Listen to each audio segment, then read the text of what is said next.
So you want to make a big print from your mobile phone photos, eh? Not sure how far you can push it? Well, I tried, and I was pretty surprised by the results. So check this out. So this image was taken on a slightly older phone. So it was taken with my 12 Pro, and I wanted to test just how big I could print this without it starting to look, grainy or like it was over edited, I guess. A few things to note first. Number one, I was using Apple's Pro RAW as my image capture setting. Now, as you can see here within Lightroom, I'm just using Lightroom, not Lightroom Classic, that let's go to my info, and we can see that I have approximately a 3000 by 4000 pixel image, which, it's a decent size, but it's not really huge. And it's got the HEIC file format, which is Apple's RAW file format. Now, if I go through my history, you can see where I did some basic edits. So here's the original, and here's the first edit that I did, and then I decided to kind of crop it to emphasize that petal right there, and some more basic adjustments to color, and then I kind of changed my mind with the crop a little bit.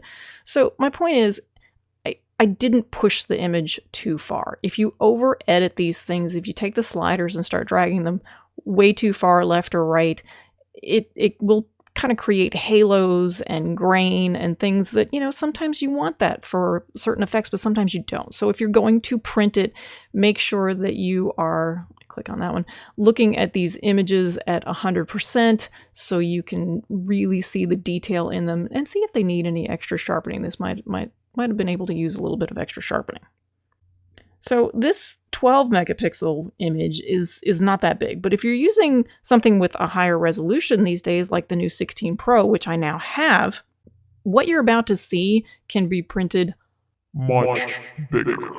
Now, I'm not sure about Android, but if you are using an iPhone and you want to change these settings to larger file formats to get those, epic sunsets, if you want to print those, go to your settings, then go to camera, and then formats. Go ahead and click on photo mode and switch it from 12 to 24 megapixel if you want the larger file format. And then turn on the Pro RAW and resolution control. And then tap Pro Default. This is where you're going to select your resolution. Now keep in mind, if you leave the setting here, because these are sticky, and you just go and start taking, random pictures around the house, your images are all going to be really, really big, and they're going to take up a lot of space and cloud storage. So just keep that in mind. Personal preference. All right, so here it is. I printed this at 24 by 24 inches. I decided to kind of crop it to a square. I just liked the way that it looked.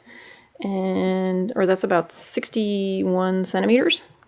It's got good detail. Very good detail. And that is from a mobile phone. A 12 megapixel mobile phone. So can't wait to see what my 48 megapixel iPhone 16 Pro will come up with for me, but sorry about the lighting, but that looks, I think that looks great. I can't wait to frame it. Now, what can you do if you have an image that's, maybe in the 1000 pixel range, either from an older camera or you were just, shooting in JPEG in a smaller resolution mode? My top recommendation would be to use a program that is dedicated to upresing or upsizing. So one of my favorites is by Topaz. Now I'm going to leave a link in the description for you so you can go directly there. And I do get a small commission if you happen to purchase one of their products, and it does help my channel and I appreciate it. Now Topaz Gigapixel AI is a program that is dedicated solely to upresing. So your best possibilities, your best results are going to come from that program versus Topaz Photo AI.